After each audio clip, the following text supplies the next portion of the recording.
طارق مسعود official.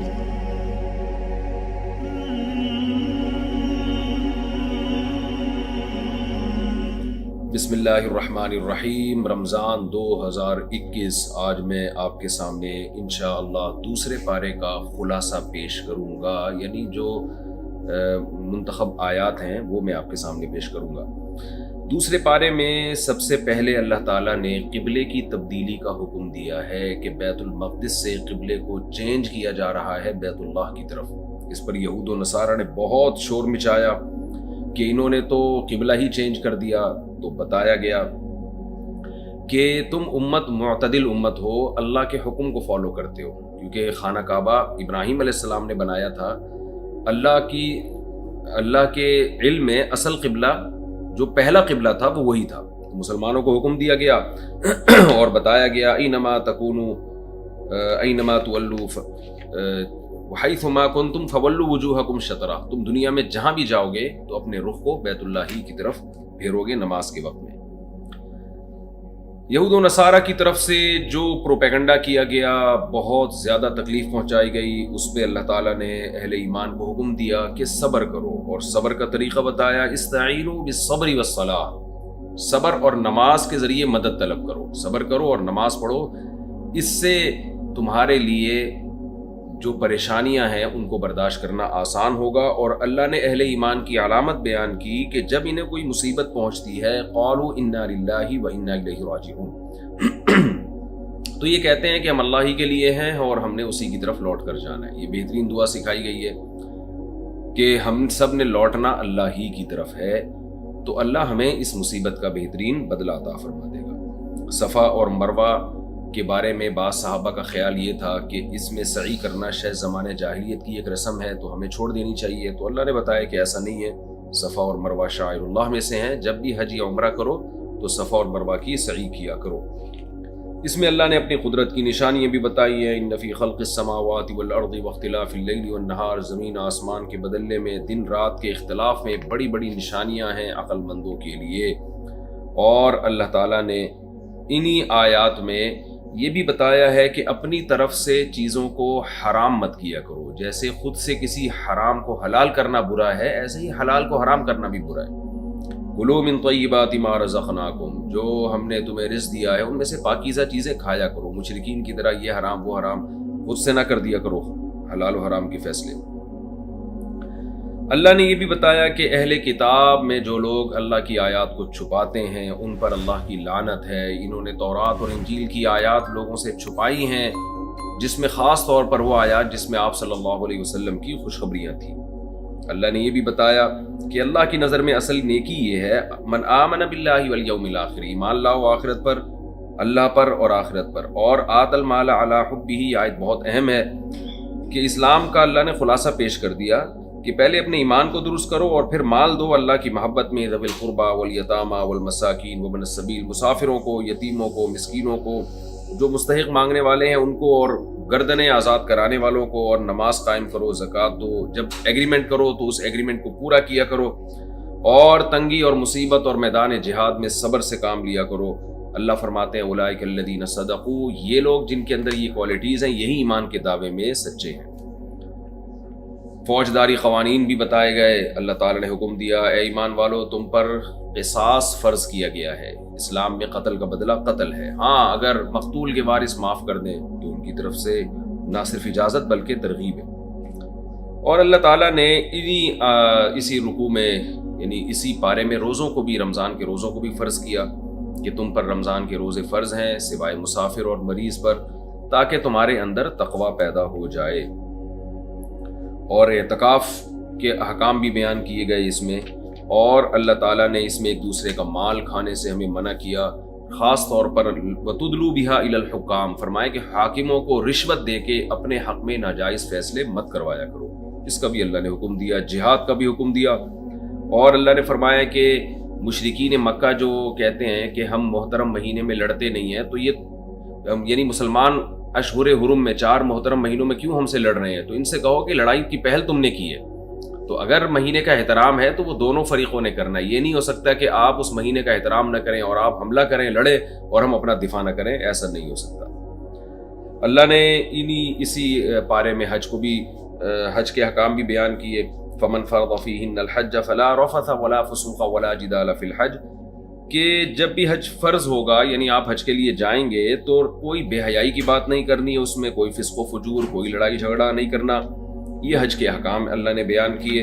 اور اللہ نے یہ بھی بتایا کہ لیس علیکم جناح ان تبتغوا فضلا من ربکم، حج کے لیے اگر تم جاتے ہو تو وہاں خرید و فروخت کرنا، تجارت کرنا بھی تمہارے لیے جائز ہے. حاجیوں کی 2 قسمیں بیان کی ہیں. کچھ حاجی تو ایسے ہیں کہ من یقول ربنا آتنا فی الدنیا وما له فی الآخرۃ من خلاق، جو کہتے ہیں اللہ بس دنیا میں ہی سب کچھ دے دے، آخرت میں کچھ نہیں چاہیے. لیکن جو اچھے لوگ ہیں وہ کیا دعا مانگتے ہیں؟ ربنا آتنا فی الدنیا حسنۃ وفی الآخرۃ حسنۃ وقنا عذاب النار. اللہ دنیا میں بھی اچھی زندگی چاہیے اور آخرت میں بھی اچھی زندگی چاہیے. ان لوگوں کا بھی اللہ نے تذکرہ کیا جن کو نصیحت کی جائے تو بجائے نصیحت ان کو فائدہ پہنچانے کے وہ اور زیادہ تکبر میں آتے ہیں اور غلط بات پہ اور ڈٹ جاتے ہیں. فرمایا فحسبہم جہنم، ایسے لوگوں کا تو ٹھکانہ جہنم ہے، جہنم ہی ایسے بدبختوں کے لیے کافی ہے. اہل ایمان کو حکم دیا ادخلوا فی السلم کافہ، ایمان والو مکمل اسلام میں داخل ہو جاؤ اور شیطان کی اتباع مت کرو، اس لیے کہ تمہارے پاس اسلام کی حقانیت کے اتنے دلائل آ چکے ہیں. هل ينظرون الا یاتیہم اللہ فی غلل من الغمام، اب کیا چاہتے ہو کہ اللہ خود آسمان سے اتر کے تم سے بات کرے اور بتائے کہ اسلام برحق ہے؟ اس کا کیا انتظار کر رہے ہو؟ بنی اسرائیل پر جو اللہ کی نعمتیں ہوئیں ان کا تذکرہ کیا اللہ تعالیٰ نے اجمالی طور یہ بتایا کہ یسألونک ماذا ينفقون، صحابہ پوچھتے تھے کہ ہم کہاں خرچ کریں، کیا خرچ کریں، تو بتایا گیا بھائی خرچ سب سے پہلے اپنے والدین کا خیال کرنا ہے، قریبی رشتہ داروں کا، والیتاما والمساکین، یتیموں کا، مسکینوں کا، مسافروں کا، ان جگہوں پہ تم نے خرچ کرنا ہے. جہاد کی فرضیت بیان کی گئی اور بتایا گیا کہ تمہیں جہاد پسند نہیں ہے لیکن بہت ممکن ہے کہ ایک چیز تمہیں پسند نہ ہو مگر اس میں تمہارا فائدہ ہو. اور یہ بھی بتا دیا کہ یہ کافر تم سے ہمیشہ لڑتے رہیں گے، یہ تمہیں جہاد سے روکتے رہیں گے اور بتاتے رہیں گے جہاد دہشت گردی ہے، لیکن جہاں ان کو موقع ملے گا یہ تمہیں چھوڑیں گے نہیں. شراب کے بارے میں بعض لوگ پوچھتے تھے کہ اس میں تو بہت فائدے ہیں. اللہ نے فرمایا اثمہما اکبر من نفعہما، کہ ان کا جو جوا اور شراب کا جو گناہ ہے وہ اس کے فائدوں سے زیادہ ہے. اگر کچھ فائدے بھی ہوں بالفرض اس میں، تو ان میں جو جرم ہے گناہ کی وہ ان کے فائدوں سے زیادہ ہے. اسی پارے میں اللہ نے مشرک عورتوں سے نکاح کو حرام قرار دیا. جو یہود و نصارہ کی عورتیں ہیں ان کے علاوہ جتنی بھی غیر مسلم عورتیں ان سے نکاح کو حرام قرار دیا اور بتایا گیا کہ غلام، ایک باندی، ایک کم درجے کی عورت جو مسلمان ہو وہ ایک مشرک عورت سے بہرحال بہتر ہے. اور یہ بھی حکم دیا گیا کہ جو مسلمان عورت بھی کسی غیر مسلم مرد سے نکاح نہیں کر سکتی. حیض و نفاس کے حکام بیان کیے گئے کہ حیض کی حالت میں زوجہ سے ہم بستری حرام ہے. اور یہ بھی بتایا گیا کہ جب زوجہ کے پاس آؤ تو اولاد تلاش کیا کرو. وقدموا لانفسکم، اولاد کی نیت سے آیا کرو. یہ جو نسل روکنا ہے اس کی بھی حوصلہ شکنی کی گئی. اور اللہ نے فرمایا کہ للذین یؤلون من نسائہم تربص 4 اشہر. زمانہ جاہلیت میں ایسا ہوتا تھا کہ مرد قسم اٹھا لیتا تھا کہ میں 4 مہینے تک بیوی کے قریب نہیں جاؤں گا یا زندگی بھر نہیں جاؤں گا، تو لٹکا کے چھوڑ دیتا تھا. تو اللہ نے اس کا حکم دیا کہ اگر کوئی شخص 4 مہینے تک زوجہ کے قریب نہ جانے کی قسم اٹھا لیتا ہے یا زندگی بھر نہ جانے کی قسم اٹھا لیتا ہے تو 4 مہینے کے بعد عورت نکاح سے آزاد ہو جائے گی تاکہ وہ کہیں اور نکاح کر سکے. اس عمل کو ایلا کہا جاتا ہے. تو زمانے جاہلیت میں عورت پہ ایک ظلم ہوتا تھا، اس ظلم سے وہ ظلم عورت سے ختم کیا گیا. طلاق کے حکام بیان کیے گئے. طلاق مرتان فامساک بمعروف او تسریح باحسان، کہ 1 یا 2 طلاقوں کے بعد مرد کو حق ہے کہ وہ رجوع کر سکتا ہے، لیکن وہ رجوع اس صورت میں کرے کہ اچھے طریقے سے بیوی کو رکھنا مقصد ہو، ظلم کرنا مقصد نہ ہو. اور پھر خلا کے حکام بھی بیان کیے گئے کہ طلاق کے بعد تو تم عورت سے پیسہ نہیں لے سکتے، مگر عورت کی طرف سے اگر طلاق کا مطالبہ ہے تو مہر کی واپسی کا مطالبہ تم اس سے کر سکتے ہو. اور پھر حکم دیا گیا فإن طلقها، اگر مرد تیسری طلاق دے دے تو عورت پہلے شوہر سے نکاح نہیں کر سکتی جب تک کہ وہ کسی دوسرے مرد سے نکاح نہ کرے. اور حدیث میں آتا ہے کہ وہ ہم بستری بھی نہ کر لے. پھر وہ اپنی مرضی سے چھوڑ دے یا ان کے درمیان علیحدگی ہو جائے یا اس کی موت واقع ہو جائے تو اللہ نے فرمایا فلا جناح علیہما ان یتراجعا، پھر عورت کے لیے کوئی اس میں حرج نہیں ہے کہ وہ اپنے پہلے شوہر سے دوبارہ نکاح کر لے، بشرطے کہ پھر آئندہ حدود اللہ پر قائم رہے. زمانے جاہلیت میں ایسا ہوتا تھا کہ طلاق کے بعد عورت کو شادی نہیں کرنے دیتے تھے، اس کا مال ہتھیا لیتے تھے. وَإِذَا طَلَّقْتُمُ النِّسَاءَ فَبَلَغْنَ أَجَلَهُنَّ فَأَمْسِكُوهُنَّ بِمَعْرُوفٍ أَوْ سَرِّحُوهُنَّ بِمَعْرُوفٍ. حکم دیا گیا کہ طلاق کے بعد رکھو یا چھوڑو، یعنی 2 طلاقوں کے بعد، اور اس نیت سے اس کو رجوع مت کرو طلاق سے کہ اس کو تم نے نقصان پہنچانا ہے، یہ منع کر دیا گیا. اور ایک زمانہ جاہلیت میں رسم یہ بھی تھی کہ طلاق کے بعد عورت کو کہیں اور شادی نہیں کرنے دیتے تھے. بعض دفعہ 1 یا 2 طلاقیں ہوتی اور وہ اپنے پہلے شوہر کے پاس جانا چاہتی تو لڑکی کے جو متولی ہیں رشتہ دار وہ غیرت کا مسئلہ بنا کے اپنی بہن یا بیٹی کو پہلے شوہر کے پاس جانے نہیں دیتے. تو اس کا بھی اللہ نے اس سے بھی منع کیا. لا تعضلوهن ان ينكحن ازواجهن، عورت کو طلاق ہو جائے، بیوہ ہو جائے، کہیں بھی وہ نکاح کرنا چاہے، لا تعضلوهن، ان کو تم اس سے روک نہیں سکتے. ماؤں کی مدت بیان کی گئی کہ مائیں اپنے بچوں کو 2 سال تک دودھ پلا سکتی ہیں. اور لا تضار والدۃ بولدها ولا مولود له بولده، حکم دیا گیا کہ بچے کو نہ ماں کی وجہ سے نقصان، ماں کو نہ بچے کی وجہ سے نقصان پہنچایا جائے اور نہ بچے کی وجہ سے باپ کو. آج طلاق کے بعد میاں بیوی میں علیحدگی ہوتی ہے، بچے ایک دوسرے سے چھین لیتے ہیں، دونوں میں سے کسی ایک کو یقینی نقصان ہوتا ہے. اس کی بھی اس آیت میں نفی ہو رہی ہے کہ بچہ دونوں کا ہے تو دونوں میں سے کسی کو بھی نقصان نہیں پہنچایا جائے گا بچے کی وجہ سے.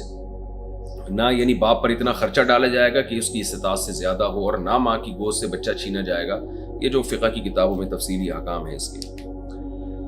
موت کی عدت بیان کی گئی کہ کسی شخص کی موت واقع ہو جاتی ہے تو عورت پر لازم ہے کہ وہ 4 مہینے 10 دن عدت گزارے. اور پھر حکم کو مقرر کیا گیا کہ عدت کے بعد وہ جہاں چاہے نکاح کر سکتی ہے، آپ اس کو نکاح سے نہیں روک سکتے.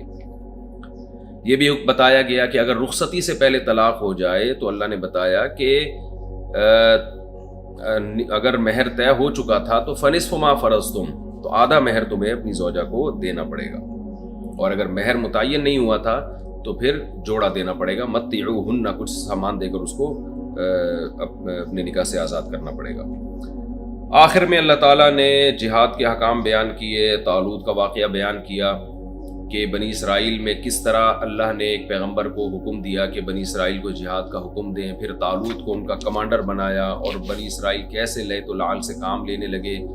اور طالوت کے ذریعے پھر اللہ تعالیٰ نے کیسے ان کو غلبہ عطا فرمایا جالوت پر. اور بنی اسرائیل کو حکم دیا تھا کہ جہاد سے پہلے تم نے نہر کا پانی نہیں پینا، جتنی بھی پیاس لگے 1 چلو پی سکتے ہو. لیکن بہت سے لوگوں نے پانی پی لیا. اس گناہ کی نحوست یہ کہ ان میں لڑنے کی طاقت ہی ختم ہو گئی. تو بہت تھوڑے لوگ جنہوں نے پانی نہیں پیا تھا وہ لڑے، اور ان میں داؤد علیہ السلام بھی تھے جنہوں نے جالوت کو یعنی کافروں کے کمانڈر کو قتل کیا. اور اللہ نے اس کے بدلے میں آپ کو حکومت بھی عطا فرمائی اور نبوت بھی عطا فرمائی. اور اللہ تعالیٰ نے پھر بنی اسرائیل کو اس قوم پر جو بڑی سخت قوم تھی، بڑی سخت جان قوم تھی، ان میں سے کمزور ترین لوگوں کو اللہ تعالیٰ نے اس طاقتور ترین قوم پر اللہ نے غالب کیا. اور بتایا کم من فئۃ قلیلۃ غلبت فئۃ کثیرۃ بإذن اللہ، کتنی بار ایسا ہوا کہ کمزور ترین لوگوں کو اللہ نے طاقتور پر غالب کیا ہے. اور اللہ نے خصوصیت کے ساتھ ان کمزور لوگوں کو جو طاقتوروں سے لڑ رہے تھے ان کی دعا کا بھی تذکرہ کیا کہ وہ میدان جنگ میں یہ دعا مانگتے تھے، ربنا افرغ علینا صبرا وثبت اقدامنا وانصرنا علی القوم الکافرین. اے اللہ ہم پر صبر کو انڈیل دے اور ہمارے قدموں کو جما دے اور ہمیں ان کافروں کے خلاف ہماری مدد کر.